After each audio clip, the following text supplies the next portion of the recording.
तो मैं आपको इस वीडियो के माध्यम से बताऊंगा। वीडियो को पूरा जरूर देखें। नेक्सा एवरग्रीन कंपनी बना कई राज्यों के 62,000 लोगों से 2700 करोड़ ठगने वाले सरंगनाओं की पहली बार पूरी कहानी। 6 माह पहले ही बना लिया था फरारी का प्लान। कंपनी से जुड़े 100+ लोगों के खातों में डलवाए 1-1 करोड़ ताकि वे इन्वेस्टर्स को झांसा देते रहें। गुजरात की धोलेरा सिटी के चारों तरफ खरीदी थी 1300 बीघा जमीन। इन दिनों कई राज्यों के 62,000 लोगों से 2700 करोड़ की ठगी करने वाले सुभाष और रणवीर बिरजानिया चर्चा में हैं। गिरफ्तारी के बाद ये अभी पुलिस रिमांड पर है। दैनिक भास्कर इनके महाठग बनने, कंपनी बनाने से लेकर 1300 बीघा जमीन खरीदने और कंपनी बंद करके फरारी की योजना की कहानी बता रहा है।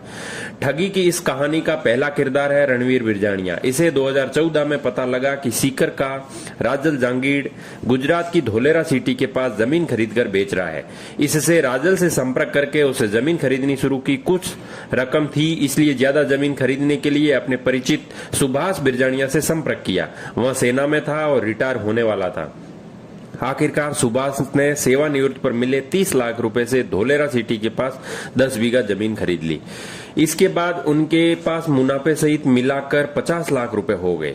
इसी दौरान सुअर फार्म कंपनी में चेन सिस्टम से पैसा इन्वेस्ट करवाने वाले बनवारी मेहरिया, राकेश लखानी और दिल्ली के एक व्यक्ति से संपर्क में आए। इनके कहे अनुसार सुअर फार्म कंपनी में 50 लाख रुपए लगाए जो डूब गए। फिर दोनों अहमदाबाद चले गए। बनवारी व उसके साथी भी वहां पहुंच गए। जब उन्होंने धोलेरा सिटी के पास की जमीनों का गणित पता चला तो उन्होंने जैसे तैसे करके सुभाष और रणवीर को दोबारा जमीन खरीदने के लिए तैयार कर लिया, लेकिन रकम नहीं थी। इस पर इन्होंने कहा कि राजस्थान में पैसा हम लगवाएंगे, जमीन तैयार रखो। बस यहीं से शुरुआत हुई महाठगों की। इधर कंपनी बंद करने का प्लान 6 माह पहले ही बना लिया था। 1-1 करोड़ कंपनी से जुड़े 100 से ज्यादा लोगों के खातों में डलवाए ताकि फरार होने पर पीछे से ये लोग इन्वेस्टर्स को झांसा देते रहें। यह जानकारी अब तक आरोपियों की हुई पूछताछ के आधार पर है। मामले में अभी भी जांच जारी है, इसलिए भास्कर सूत्रों के नाम प्रकाशित नहीं कर रहा है। पुलिस सूत्रों के हवाले से जानिए उन सवालों के जवाब जो अब तक नहीं मिले थे। क्या फरारी के दौरान विदेश भागने की योजना थी? नहीं। सुभाष के पास पासपोर्ट है, लेकिन मुख्य सरंगना रणवीर बिरजानिया के पास पासपोर्ट नहीं था। 4 साल पहले तक इनकम टैक्स रिटर्न भी नहीं भरते थे। रणवीर शराब छोड़ने की शपथ लेने के लिए नीम करोरी महाराज के यहाँ भी गया था। सीकर के घर सहित अन्य सुविधा क्यों नहीं जुटाई?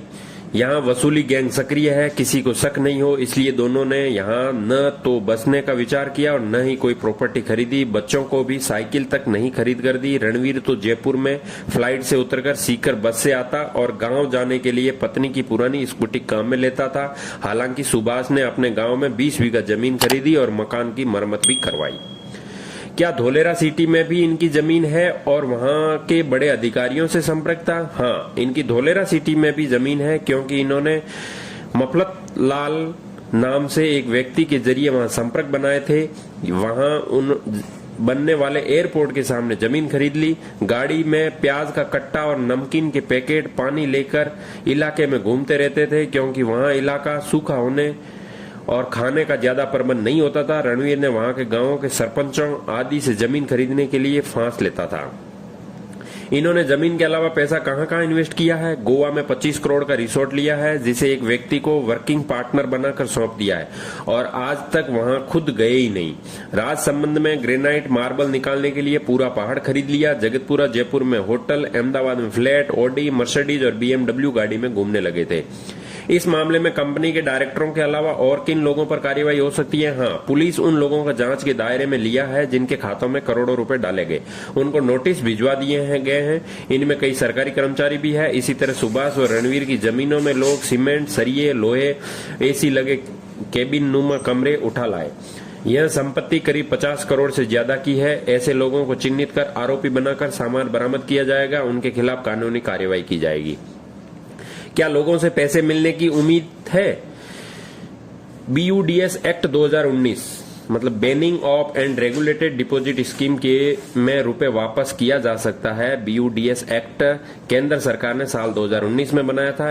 ये एक्ट चिटफंड जैसे बड़े मामलों में निवेशकर्ताओं के हित के लिए बनाया था। इस एक्ट में कंपनी की सीज की हुई संपत्ति में रुपयों का पहला हक कंपनी के इन्वेस्टर्स का होता है। इन्वेस्टर्स को यह पैसा कोऑपरेटिव के जरिए मिल सकता है।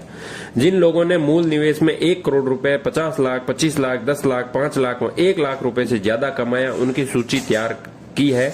यह रकम सबूत के तौर पर जब्त की जाएगी। ऐसे लोगों की संख्या सैकड़ों में है। रामचंद्र मूड ने ऐसा बताया, SP साहब ने। इनके बैंक खाते में पड़े हैं 250 करोड़ रुपए। इन्होंने पहले बिना कंपनी चलाए जमीन खरीदना शुरू किया। शुरुआत में 50,000 रुपए बीघा से जमीन खरीदी। इन्होंने पहले ही प्लान बना लिया था कि इस धोलेरा सिटी के चारों को घेरना है, क्योंकि जैसे ही डिजिटल धोलेरा सिटी डेवलप हो जाएगी तो वहां जमीन खरीदने वालों की बाढ़ आएगी। इसलिए उन्होंने 8 लाख रुपए बीघा तक सौदे करके 1300 बीघा जमीन खरीद ली। एक वक्त ऐसा भी आ गया कि लोगों ने 1500 करोड़ रुपए कमीशन के तौर पर लौटाने के बाद भी 1300 बीघा जमीन, 250 करोड़ रुपए वॉलेट में नगद, खातों में 15 करोड़ रुपए और माइंस, रिसोर्ट और होटल फ्लैट थे। इसलिए जब लगा कि अब इन्वेस्ट कहां करें तो कंपनी ने बंद करने की सोच ली। इसके बाद 27 छोटी छोटी कंपनियां बनाकर पैसे को इधर उधर किया। कुल मिला के ये आज बड़ा अपडेट आया था, मैंने आपको बताया इस वीडियो